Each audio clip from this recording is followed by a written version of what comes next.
राज ने जब अपनी माँ की ऐसी दशा देखी तो उसकी आंखों में आंसू आ गए।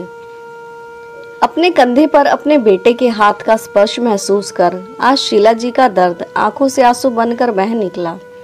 जल्दी से अपने आंसुओं को समेटते हुए पलटी तो झूठी मुस्कान के साथ बोली, अरे बेटा तुम कब आए, मुझे तो पता ही नहीं चला। राज एकटक अपनी माँ के चेहरे को निहार रहा था तो शीला जी बोली, क्या हुआ बेटा, तुम ऐसे क्यों देख रहे हो। शीला जी नम आंखों से राज से कहने लगी। राज नम आंखों से बोला, कितना माँ और कितना दर्द सहेंगी आप और कितना झूठ बोलेंगी अपने बेटे से। आपने बताया क्यों नहीं कि आपके साथ नेहा क्या व्यवहार करती है। मुझे इतना भी अधिकार नहीं कि मैं आपके दुख दर्द में शामिल हो सकूं, या फिर आपको अपनी परवरिश पर भरोसा ही नहीं। कहते कहते दोनों माँ बेटे की आंखें नम हो गई तो सामने आगे बढ़कर अपनी माँ को गले लगा लिया। बस माँ बस, अब और नहीं। राज ने अपनी माँ के आंसू पोंछे। इतने में नेहा रसोई की तरफ से बाहर गुस्से में चिल्लाती हुई बोली, ए बुढ़िया, अभी तक एक कप कॉफी नहीं बनी तेरे से, या वहां भी घुटनों का बहाना लेकर बैठ गई। आगे बोलने की उसकी हिम्मत न हुई। सामने राज को देख उसकी सिट्टी पिट्टी जैसे गुल हो गई। नेहा ने आज पहली बार शीला जी के साथ ऐसा व्यवहार नहीं किया था। यह तो उसका रोज का काम था। अभी कुछ देर पहले ही की बात है कि जब शीला जी दोपहर के समय हॉल में टीवी देख रही थी। बच्चे थोड़ी देर पहले ही स्कूल से आए थे और वह अपने कमरे में होमवर्क कर रहे थे, इसलिए वह कुछ देर टीवी देखते देखते अपने घुटनों की मालिश कर रही थी। तभी उनकी बहू नेहा अपनी किटी पार्टी से लौटी और शीला जी को टीवी देखते हुए उसके तन बदन में आग लग गई। नेहा अम्मा को झिझकते हुए बोली, मैं जब भी थोड़ी देर के लिए घर से बाहर जाती हूँ आप टीवी खोलकर बैठ जाती हैं। बिल क्या आपका मरा हुआ पति देगा? और यह पंखा फुल स्पीड में खोल रखा है, पर आपको क्या पता कि घर कैसे चलता है। अब उठो यहाँ से, मैंने सुबह ही नए कवर बिछाए हैं और पैर पसार के बैठ गई, सारे कवर गंदे कर दिए। तो शीला जी उतरे हुए चेहरे से जमीन पर बैठ गई। आज बहू की बातें सुनकर उनकी आंखों के कोर गीले हो गए। इतने में बहू फिर से दमदमाते हुए बोली, जाइए मेरे लिए गर्मा गर्म कॉफी लेकर आइए, और बाकी का काम अभी किया है या नहीं। शीला जी अपने घुटने पर हाथ रखकर उठते हुए बोली, नहीं नेहा बेटा, मैंने बाकी का सारा काम कर दिया है। सब्जी, कपड़े, झाड़ू पोछा सब कर दिया, बस रोटियां बनानी बाकी हैं। मेरे घुटनों में दर्द ज्यादा बढ़ गया है, इसलिए रोटियां तुम सेक लो बेटा। क्यों, आप क्या यहाँ पर बस रोटियां ही तोड़ने के लिए आई हैं? कोई काम को कह दो तो चार बहाने बना लेती हैं। अगर आपको मुझसे इतनी ही शिकायत है तो आप यहाँ से चली क्यों नहीं जाती? क्यों मेरा जीना हराम कर रखा है आपने? मुझे भी सुकून से जीने दो। शीला जी ने बोलना सही न समझा और चुपचाप आंखों के आंसुओं को पोंछते हुए रसोई की तरफ चल दी। अपनी मम्मी की तेज आवाज सुनकर बच्चे भी कमरे से बाहर आकर अपनी दादी को देख रहे थे। इतने में राज भी ऑफिस से आज जल्दी आ गया था। जब वह घर के बाहर था तो उसने नेहा की चिल्लाने की कुछ कुछ बातें सुनाई दे रही थी, लेकिन क्या कह रही थी वह कुछ समझ में नहीं आ रहा था। घर के अंदर आया तो बच्चों को भी डरा सहमा देख उसे बड़ा आश्चर्य हुआ। माँ भी परेशान सी लग रही थी। बच्चे कभी अपने पिता की तरफ देखते तो कभी नोटबुक को देखते। राज वहीं बच्चों के पास बैठ गया। उसने बच्चों से पूछा, तुम्हारी माँ दादी माँ से कुछ कह रही थी क्या? वह दादी माँ से हमेशा ऐसे ही लहजे में बातें करती हैं। बच्चे डर की वजह से कभी हाँ कभी ना में सिर हिला रहे थे। राज ने विचार किया कि बच्चे भी अपनी बात को सच्चाई से नहीं रख पा रहे थे। इसका मतलब घर में सब कुछ ठीक नहीं है। मुझे भी इतना समय नहीं मिलता कि माँ पर ध्यान दे सकूं। आज जो मैंने सुना है, क्या वह सब मेरी माँ रोज सुनती है? उसका खून खौल गया। उसको अपनी माँ के साथ हो रहे अन्याय ने जैसे अंदर तक तोड़ रख दिया कि मैं अपनी माँ के लिए 2 वक्त का चैन से खाना भी नहीं दे सकता। फिर मेरा बेटा कहलाने का मतलब क्या है? लानत है मुझ जैसे बेटे पर। आज वह खुद को माँ का कसूरवार और कटघरे में खड़ा पा रहा था। उसको उस दिन के दिन याद आने लगे जब वह घर आता था और फिर लौट कर जाता था तो माँ कैसे सूनी आंखों से बहुत देर तक उसको देखती ही रहती। मुझे पता होता था कि वह अंदर से दुखी है और उस उम्र में भी वह बेचारी रसोई में काम करती थी। इस उम्र में तो लोगों को आराम और अपने बच्चों के सहारे की जरूरत होती है, मगर आज मैं अपनी माँ का अपमान बर्दाश्त नहीं कर पाऊंगा। जब पापा थे तो माँ कितनी खुश थी। राज सोचते सोचते उसके सामने बीती हुई यादों का चलचित्र घूमने लगा। शीला जी, इतनी खुशबू से तो रसोई छोड़ो पूरा घर महक रहा है। क्या क्या बनाया है हम दोनों अकेले प्राणियों के लिए। जाकर पत्नी के कंधे को बड़े स्नेह से पकड़ते हुए रसोई में बने पकवान की तरफ नजर दौड़ाने लगे। रामदास जी, वाह जी, कितना कुछ बनाया है आपने, जैसे होली दिवाली के पकवान हो। अरे वाह, कढ़ी पकोड़ा और मटर का पुलाव देखो तो इधर। अच्छा जी, शाही पनीर, भिंडी की सब्जी, अरे सारे मेरी पसंद का खाना बनाया है। आज मुझ पर इतनी मेहरबानी। शीला जी थोड़ी शर्मा गई। झुर्रीदार गाल पर गुलाबी आभा दौड़ गई। फिर बनावटी अंदाज में थोड़ा सा झुंझला कर बोली, हटो जी, अब क्या तुम भी भूल गए आज महीने का दूसरा रविवार है। आज राज आता है हमारे पास। आज वह पूरे दिन मेरे साथ रहेगा। यह मेरे लिए होली दिवाली से क्या कम होता है। रामदास जी उदास हो गए। उसी पल उनके चेहरे पर गुस्से और विषाद की रेखा सी खिंच गई। पत्नी के कंधे को छोड़ रसोई की स्लेब से सटक खड़े हो गए, जैसे शरीर में जान ही ना हो। शीला जी के चेहरे की तरफ देखकर बड़े धीरे से बोले, शीला, क्या सचमुच हमारे बेटे को हमारी जरूरत नहीं और उसके जीवन में हमारे लिए कोई जगह नहीं?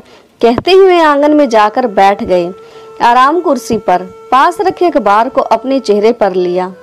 शरीर कैसे निढाल सा ऐठ गया उनका, जैसे जीवन शेष ही ना हो।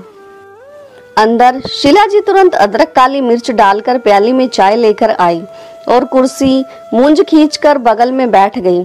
पति के अखबार हटाया तो देखा रामदास जी की आंखों से किनारे से आंसू बह रहे थे। अपने आंचल से पोंछते हुए वह भी रो पड़ी। अपने आप को संभालते हुए सतर्क हुई, लेकिन अपने आए हुए दिनों में उन्होंने अपने पति की आंखों में आंसू कभी नहीं देखे थे। आज उनकी आंखों में आंसू थे। शीला जी कहते हुए, क्या करते हो जी? खुद ही तो उसे बोला था अलग मकान लेकर रहने को, और तब तो मुझे बड़ी तसल्ली दे रहे थे कि मैं बेकार ही रो रही हूँ। एक ही शहर में तो हैं हम, बस मोहल्ले का ही तो फर्क है ना। लगभग विफरते हुए बोले, तो क्या करता? नहीं भेजता तो बहू क्या उसे इस घर में रहने देती चैन से? हर रोज कभी पुराने घर को लेकर तो कभी पुराने और बूढ़े हो चुके माँ बाप को लेकर लड़ती रहती थी वह। तो क्या कहता कि रहो हमारे साथ और छोड़ दो बीवी को। सही तो था। वह दिन याद कर शीला जी की रूह कांप जाती थी। रामदास जी के हाथ में चाय का प्याला देकर रसोई में चली गई। कढ़ाई में सब्जी का तड़का अब जलने लगा था। जल्दी जल्दी उसे कढ़ाई से चलाकर उतारने के चक्कर में हाथ कढ़ाई में छू गया और उंगलियां जल गई। लेकिन मन की जलन ने आंखों में आंसू ला दिए। बैठ गई फर्श पर निढाल सी। आंखों में तैरते आंसू के पर्दे पर वह मनहूस दिन जैसे दिखने लगा। माँ किधर हो आप? देखो आज वह बड़ा सा घर ले लिया मैंने। अब नेहा को भी शिकायत नहीं होगी और हम सब इकट्ठे रहेंगे। बेटे के लिए बड़ी खुशी और उनसे बड़ी खुशी माँ बाप के लिए कि बेटा इस लायक हो गया कि इतने बड़े शहर में घर खरीद लिया। शीला जी जल्दी जल्दी हलवा बनाने लगी। ईश्वर को भोग चढ़ाना था कि तभी नेहा आई। राज, कुछ ही कपड़े पैक करेंगे, नए घर में मूव करेंगे। वैसे भी माँ पापा जी हैं यहाँ ना, जैसे जरूरत होगी तुम माँ पापा जी को लेकर आ जाना। लेकिन माँ पापा यहाँ क्यों रहेंगे? तुम सोचो, मुझे नहीं लगता यह लोग अपना घर छोड़कर जाना चाहेंगे, नेहा कहते हुए। और तुम्हें परेशानी है तो तुम ले चलो इन्हें, लेकिन इनकी जिम्मेदारी मेरी तो नहीं होगी। सपाट ढंग से इतनी बड़ी बात कह दी नेहा ने। तीनों सतबंद हो गए, लेकिन रामदास जी ने अचानक बोलना शुरू किया। आज तुम जाओ अपने घर में, हम अपने घर में रहेंगे, और हाँ, किसी को हमारी जिम्मेदारी लेने की जरूरत नहीं है। हम दोनों एक दूसरे के लिए काफी हैं। राज ने पिता की इतनी सख्त बात कभी नहीं सुनी थी। जाकर पैरों में गिर गया और बोला, पापा आपने अपना निर्णय सुना दिया। और नेहा ने जिद, लेकिन मेरी इच्छाओं का क्या पापा? तब रामदास जी ने उसे उठाकर सीने से लगा लिया। क्या हुआ, एक ही शहर में तो हैं, आते जाते रहना, हो सके सुबह जरूर आना, देखने के लिए कि हम जिंदा हैं या नहीं। तब भी राज नहीं जाना चाहता था, लेकिन उस दिन नेहा ने रात भर कितना बवाल किया। रामदास जी हाथ जोड़कर बेटे के सामने खड़े हो गए थे।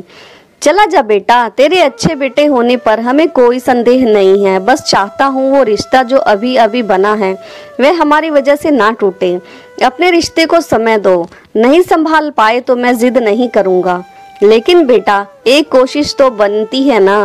कहते हुए बेटे को सीने से चिपका लिया रामदास जी ने। बस फिर क्या था, एक हफ्ते बाद दोनों शिफ्ट हो गए, लेकिन राज रोज सुबह शाम दूध, ब्रेड और जरूरत का सामान लेकर आता और माता पिता के साथ चाय पीकर जाता। माँ पापा की हर जरूरत पर कुछ ही मिनटों में हाजिर हो जाता।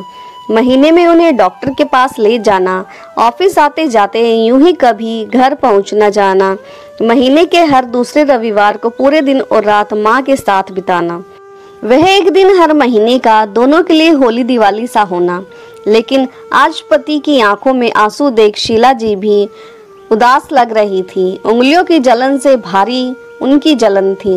उम्र के थपेड़ों की ताप मार से सूख चुकी आंखों में झिलमिल से ख्वाब जन्म लेने लगे। राज को सामने देखकर माँ पापा के जैसे सारे दुख दर्द खत्म हो गए थे। फिर दोनों पति पत्नी एक हफ्ते तक खुश नजर आते, लेकिन एक दिन पापा को हार्ट अटैक आया और वह माँ को इस दुनिया में अकेला छोड़कर चले गए। शीला जी तो एकदम से अकेली हो गई, तो राज माँ को अपने साथ ले गया।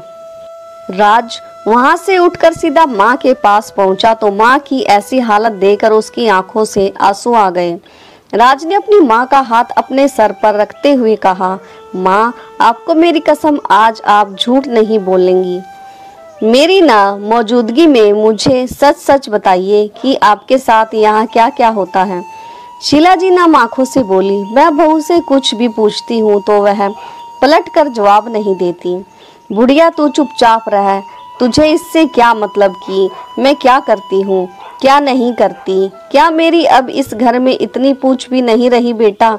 बहू एक बार मुझसे कुछ करने से पहले बताती भी नहीं, सलाह लेना तो दूर की बात है। अरे हम तो घर के छोटे से छोटे काम भी तेरी दादी की सलाह के बिना कुछ नहीं करते थे। जब भी मैं अपनी सास से कुछ पूछती थी तो कैसे उनकी आंखों में चमक आ जाती थी।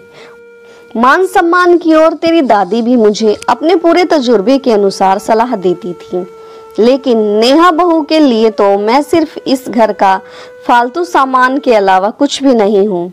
जब तक घर में तुम रहते हो तब तक वह थोड़ा बहुत दिखावा करती है, लेकिन तुम्हारे जाते ही वह मेरी तरफ से बिल्कुल नजर फेर लेती है। अगर तुम कभी मुझे मेरी पसंद की चीज लाकर दे देते हो तो बहू इस बात पर तुम्हारे जाने के बाद कलह कर देती है। इसलिए मैं ही आगे बढ़कर कह देती हूँ तुमसे कि बेटा मुझसे यह चीजें हजम नहीं होती, मत लाया करो। मैं बहू की कितनी ही बातों को अनदेखा करती हूँ, लेकिन बहू अपनी ओछी हरकतें करने से बाज नहीं आती। अब बच्चों को भी इस तरह की बातें सिखाने लगी हैं। बाहर से कुछ भी खाने का सामान मंगवाती है तो बच्चे मुझसे छुपा कर ले जाते हैं और मेरे लेट जाने के बाद ही खाते हैं। जब भी वहाँ किसी के साथ बैठती हूँ तो बच्चे मेरे आसपास मंडराते रहते हैं और इस बात का ध्यान रखते हैं कि दादी अपनी सहेलियों के साथ क्या बातें कर रही है। एक दो बार शीला जी ने बच्चों को खाने पीने की चीज ले जाते हुए देखकर पूछा भी, क्या ले जा रहे हो? तो बच्चे बातें बनाते हुए बोले, दादी घर का सामान है, हम इसलिए वहाँ बैठे हैं कि अगर आपको या आपकी सहेली को कोई ज़रूरत हो तो आवाज़ ना लगानी पड़े। शीला जी की वही एक दो पड़ोसी से जान पहचान हो गई थी, बस वही उनसे मिलने आ जाया करती थी। वह भी सब समझती थी क्योंकि सभी ने अपने बाल धूप में सफ़ेद नहीं किए थे, लेकिन कहती कुछ नहीं। कहकर वो शीला जी का दिल दुखाना नहीं चाहती थी। एक दो बार शीला जी ने उन्हें समझाना भी चाहा। अच्छा लगता है क्या? छोटे बच्चों को तुम क्या सिखा रही हो? क्या मैंने खाने पीने की चीजें नहीं देखी? मुझसे यह दुराव छुपाव क्यों? अगर तुम मेरे सामने से कुछ लेकर जाओगे तो क्या मैं बिना दिए छीन कर खा लूंगी? उनके समझाने का भी उनकी बहू उल्टा अर्थ लेती और उन पर ही राशन पानी लेकर चढ़ जाती। माँ जी, आपको तो मेरी हर बात गलत लगती है। आजकल के बच्चों को सिखाने की जरूरत नहीं है, जो देखते हैं वही करते हैं। रही बात खाने पीने की तो आपको यह बातें शोभा नहीं देती। अरे अपनी उम्र तो देखिए, इस उम्र में भी चटोरापन करोगी तो हमारे ही सिर पर आफत आएगी। आपको क्या, आप तो बिस्तर पर पड़ जाओगी। शीला जी गुस्से में बोली, बहू मैं चटोरपन करती हूँ तो जिस आदमी की अफसरशाही की तनख्वाह तुम हर महीने गिनती हो और जो इतना बड़ा घर लिए बैठी हो, वह सब ना होता। हाँ सही बात है, आजकल बच्चे तेज हैं, जो देखते हैं वही सीखते हैं। इस बात का ध्यान रखना। शायद तुम्हें याद दिलाने के लिए मैं रहूं या ना रहूं, और तुम्हारे जाने के बाद बहू बाहर सहेलियों के साथ घूमने निकल जाती है और पूरा घर का काम मुझ पर छोड़ जाती है, और अगर मैं कुछ बोलती हूँ तो उल्टा मुझे ही चार बातें सुना देती है। कहते हुए शीला जी की आंखें गीली हो गईं। इतने में नेहा दूसरे कमरे की तरफ बाहर से ही गुस्से में चिल्लाते हुए बोली, ए बुढ़िया, अभी तक तुझसे एक कप कॉफी नहीं बनी? या रसोई में ही घुटनों के दर्द का बहाना लेकर सो गई। अगले बोलने की उसकी हिम्मत न हुई। सामने राज को देख उसके जैसे सिट्टी पिट्टी गुम हो गई हो। राज ने गुस्से में चीख कर एक तमाचा नेहा के गाल पर जड़ दिया। तुम्हारी हिम्मत कैसी हुई मेरी माँ के साथ ऐसा करने की? एक थप्पड़ से नेहा एकदम से सकपका कर कांपती हुई आवाज में बोली, अरे आप कब आए? राज ने कड़क लहजे में कहा, मैं तभी आ गया था जब तुम माँ से ऊटपटांग बातें कर रही थी। शक तो मुझे था, लेकिन आज कानों से सुना तो यकीन हो गया। काम वाली को भी लगता है कि वह बीमार नहीं है, तुमने ही उसे जानबूझकर छुट्टी दे दी है। आखिर तुम कितना गिरोगी? यह घर, गाड़ी, मेरी जिंदगी, इस पर सिर्फ मेरी माँ का हक है। इस माँ ने मुझे मेरी माँ के मरने के बाद मेरी दयनीय हालत देखकर अपना लिया। अपनाया ही नहीं, पूरे 5 साल तक मेरा इलाज भी करवाया। मेरे उस बाप और सौतेली माँ ने मरने के लिए दादी की गोद में डाल दिया था। मुझे अपनाने से पहले सिर्फ इस घर में शीला माँ यानी कि ताई जी, असली हक उन्हीं का है। माँ ने दूसरा बच्चा भी इसलिए नहीं पैदा किया कि कहीं उनके प्यार और मेरे इलाज में कमी ना आ जाए। अगर सुन सको तो सुनो नेहा, मैं माँ के देवर की औलाद हूँ, जिन्होंने मेरी माँ के मरने के बाद दूसरी शादी कर ली। माँ ने मुझे बड़ी माँ होकर भी माँ का प्यार दिया। सौतेलेपन के दंश से इन्हीं की ममता ने बचाया। इसमें गलती मेरी है जो मैंने खुद से ज्यादा तुम पर विश्वास किया। कितनी भी जिंदगी दौड़ भाग करती, लेकिन अपनी माँ के दुखों का ख्याल मुझे रखना चाहिए था। अभी मैं जिंदा हूँ और मुझे किसी के सहारे की जरूरत नहीं है, और न मेरी माँ को मेरे रहते पड़ेगी। उनका बेटा खुद उनकी सेवा करने के लिए सक्षम है। इतना कहकर राज अपनी माँ की गोद में सिर रखकर फफक कर रोने लगा। बच्चे भी दादी और पापा का प्यार देखकर रोने लगे। नेहा को आज खुद से आत्मग्लानि हुई। उसका सिर शर्म से कटा जा रहा था। वह अपनी सास के पैरों में गिरकर माफी मांगना चाहती थी, लेकिन राज ने उसे माँ के कमरे से बाहर निकाल दिया और नेहा को उनसे दूर रहने की सख्त हिदायत दे दी। माँ ने राज को माफ कर दिया। माँ को ना धन चाहिए था, ना हीरे जवाहरात, उसे तो बस अपने बच्चों के मुस्कुराहट चाहिए थी, जिसे पाकर शीला जी आनंद से भर गई थी। यही तो चाहती थी ना वह। उन बूढ़ी आंखों को राज ने अपनी पत्नी को आज तक माफ नहीं किया, और इतने सालों बाद आज उनकी वही बहू इतने बड़े मकान के पिछले कमरे में अकेली रहती थी। उनका वही लाडला बेटा, जिसे उसने अपनी दादी से चीजें छुपा कर लाने की शिक्षा दी थी, उस पर पूरी ईमानदारी से अमल करता हुआ रोज अपनी बीवी के लिए खाने पीने की चीजें के अलावा कपड़े लेकर आता। हाँ, उसी अंदाज में जैसे उसने सिखाया था। जब दादी का कमरा खुला हो तो उसके कमरे से आगे से मत आना, अगर वह सामने पड़ जाए तो सामान को पीछे छिपा लेना। सच, आज उसकी सास यानी कि शीला जी नहीं है उसे यह सब याद दिलाने के लिए, लेकिन उसकी जरूरत नहीं। उनका पोता उसे भूलने ही नहीं देता। उसके बाद तो अपनी सास की तरह अच्छी सहेलियां भी तो नहीं, क्योंकि उसने अपने पैसों के मत में कभी पड़ोसी रिश्तेदार से बनाई ही नहीं। अब तो उसका बुढ़ापा और अकेलापन यही उसके दो साथी हैं, और अपनी यादें याद दिलाने के लिए उनका प्यारा लाडला बेटा है ना। दोस्तों, आज बुजुर्गों का अपने ही घर में बहुत बुरा हाल हो रहा है। उन्हें अपेक्षित करना या वृद्धाश्रम में छोड़कर आना एक दिन समाज के लिए घातक सिद्ध होगा। अब दिनों दिन परिवार दायित्व का पालन करने में हम लोग फेल हो रहे हैं, जबकि हम सबका दायित्व है समाज को नैतिक मानवीय मूल्यों पर विश्वास के साथ मिलकर अग्रसर करें। कभी समाज का कल्याण हो सकता है, नहीं तो इंसान और जानवर में भेद मिट जाएगा। हम समाज में रहते हुए भी सामाजिक जानवर बनकर रह जाएंगे। दोस्तों, आप सबको क्या लगता है, राज ने जो अपनी पत्नी के साथ किया, क्या वह सही था या गलत? कमेंट करके ज़रूर बताइएगा। चैनल पे अगर पहली बार विजिट कर रहे हो तो चैनल को भी सब्सक्राइब कर लीजिए। दोस्तों, आपको यह भावुक कहानी कैसी लगी और कहानी का कौन सा हिस्सा आपके दिल को छू गया, कमेंट करके कमेंट बॉक्स में ज़रूर बताइए। और हाँ, चैनल को लाइक, सब्सक्राइब और शेयर करना ना भूलें। तो मिलते हैं एक नई कहानी के साथ, तब तक के लिए धन्यवाद।